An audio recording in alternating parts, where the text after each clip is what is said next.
featuring on my virtual parties power tools, I wanted to show you guys live and personal the quick cooker. So today's theme was power tools and my favorites. So this is a power tool and it's my favorite. So I use the quick cooker in my home. I don't even know how. On average, I would say 3 times a week.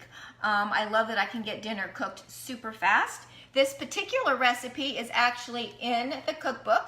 So the quick cooker comes with its own cookbook, which is filled with amazing recipes. So the one I picked tonight, hey Keisha, how are you doing? The one I picked tonight is a super easy recipe, one of the easiest. And this is a recipe that when you get home from a long day of work, you're with the kids, whatever the case may be, you're trying to get dinner on the table and you're like, this is one of the easiest ones to do in the quick cooker and it'll be done in 5 minutes. So it's called chicken Parmesan pasta. That's a picture of it right there, chicken Parmesan pasta, and it's super easy. So I'm gonna go ahead and get started with it. I'm gonna go ahead and turn it on. The settings are super easy. I'm gonna actually put it on the sear setting, which is right here, and then press start, all right? So it's gonna be heating up. It takes no time at all to heat up. Alyssa said she loves her quick cooker, and I agree, it's amazing. I'm gonna add a little bit of oil. Alyssa, what's the last thing you cooked in yours? Just let me know. Comment below if anybody else has a quick cooker as well. So this recipe calls for 1 pound of chicken tenders, or you can use chicken breast, obviously, cut into little cubes, and I have it seasoned with our garlic and herb rub. Now, would you believe I actually had all the ingredients for this recipe? If you watch my lives, you know that I have to improvise a lot. Today I actually had the ingredients, so wouldn't you know? So we need 3 tablespoons of garlic and herb rub, and I have that sitting on the chicken. And just a little FYI, this is a little tip for you guys. So the cap of our seasonings are a rough 1 tablespoon measurement.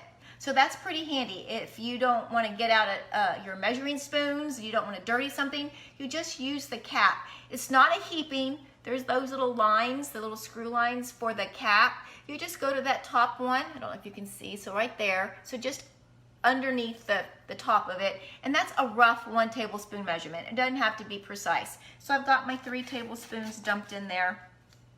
And with the chicken, I just cubed the chicken into little pieces. And I have Linda watching too. Hey Linda, how are you doing? So Alyssa's last thing she made in here is the cheesy chicken risotto with broccoli. Girl, I made that last week.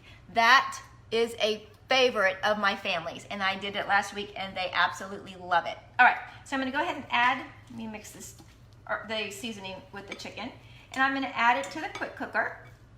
I've got the inner pot is stainless steel, and I do have it on the sear setting, so it's gonna sizzle. Hear the sizzling? Does not take long to heat up. Let me know if you have the quick cooker, if you've made this recipe before. So we're just gonna let this brown on the bottom a little bit. And when you're pressure cooking, just so you know, if you start on the sear setting, it will actually cook, it'll come to pressure a lot quicker. Now, the recipe does not call for onions, but if you know my family, you know we love onions and we put them in everything.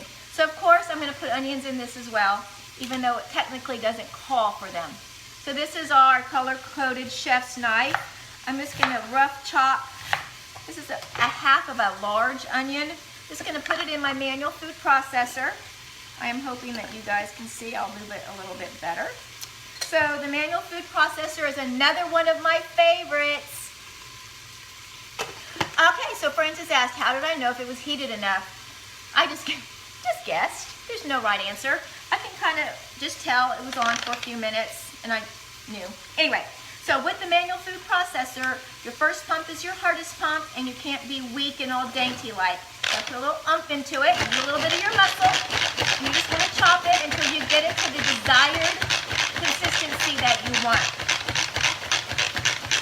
All right, let me grab my little small scraper. So this right here is our little mini mix and scraper, which is the perfect size for this. So I need to get it a little bit smaller and then I'll show you. Let me going to go ahead and give that a stir. Now, this rim on the quick cooker is going to be hot. So these microwave grips are perfect for holding onto the side. I'll give it a quick stir. All right, let me get this going again. All right, so perfect. So let me show you what it looks like. That didn't take any time at all to chop those onions and take a look inside there. Nice and small. Now, with an electric food processor, sometimes you get mush. So with our manual food processor, you will not get mush at all. All right, so let's give that a quick stir as well. There we go. So you're just trying to just brown them a little bit. Woo-wee. Those onions were strong. Amanda is watching. Hey Amanda, I'm using the quick cooker tonight for an easy chicken Parmesan pasta. All right. Woo, when I tell you that those onions are powerful, I am not joking. Those are some powerful onions. All right, so that is gonna cook for just a few minutes until the onions are sweated out a little bit. The chicken is browning, and I'm going to talk about the other ingredients. Like I said, this recipe is a recipe when you were running around crazy and you just need to get dinner on the table because it's just so quick and easy. This has been cooking. The chicken is getting nice and brown. The onions are starting to get softened a little bit. And now I'm going to go ahead and turn this off right here, cancel. And then I'm going to go ahead and add the rest of the ingredients. It's that easy. We need 2 cups of, this is penne pasta. That is what the recipe calls for. Believe it or not, I had all the ingredients. So we have 2 cups of pasta. In the pot it goes. We need 1 cup of water. In the pot it goes. By the way, those that don't know, these are our easy read measuring cups. They come 3 to the set, or you can now get the mini as well, which I love that mini. But so that's 1 cup, 2 cup, and then we also have a 3 cup. And then we need a 24-ounce jar of marinara sauce. Didn't have a 24-ounce jar, but I have 2 15-and-a-halves, so I won't use all of it. I'll just dump in what I've got. Okay, so that is that one, and I'll use about 3/4 of this one. Save the rest, and then we'll just give this all a big stir. And actually, you know what I'm going to do? Hold on. I have some wine that I opened the other day, some red wine that needs to be used up. It's been sitting out too long. I'm just going to add a little bit of wine to that. This is the wine I opened the other day on my live. All right, so we'll just add this. All right, and then we're just going to stir this all around. Okay. Those onions made my nose run. Okay, there we go. And then I'm going to put the lid on. So this is the lid to the quick cooker right here, and I have the ring. I took it out. So I always take the ring out after every use, and I wash it in the top part of my dishwasher. And I always do a run through to make sure everything is correct. You want to make sure your ring is in place correctly. Right here, it just pops back in. We actually have replacement rings, so I have one that's just for desserts. You also want to make sure that that cloud icon is down in the down position. You want to make sure that the button is all the way up. Sometimes it gets stuck in a little bit and then it won't pressurize. So you want to make sure it's all the way up. And then you just put it on. And then we're going to set it. Let me read the settings. So we're going to set it to custom. So over here is the custom button. You just push custom, and then I'm going to go over here to time, and I'm going to push 5 minutes. Is it 5? Yep, 5 minutes. And then I'm going to push the start button. All right, so now the 5 minutes doesn't start right away. For those that don't know about pressure cooking, the 5 minutes starts once it's come up to pressure. And that can take anywhere from 7 to 10 minutes, depending on how much you have in here and depending on if you started on the sear setting.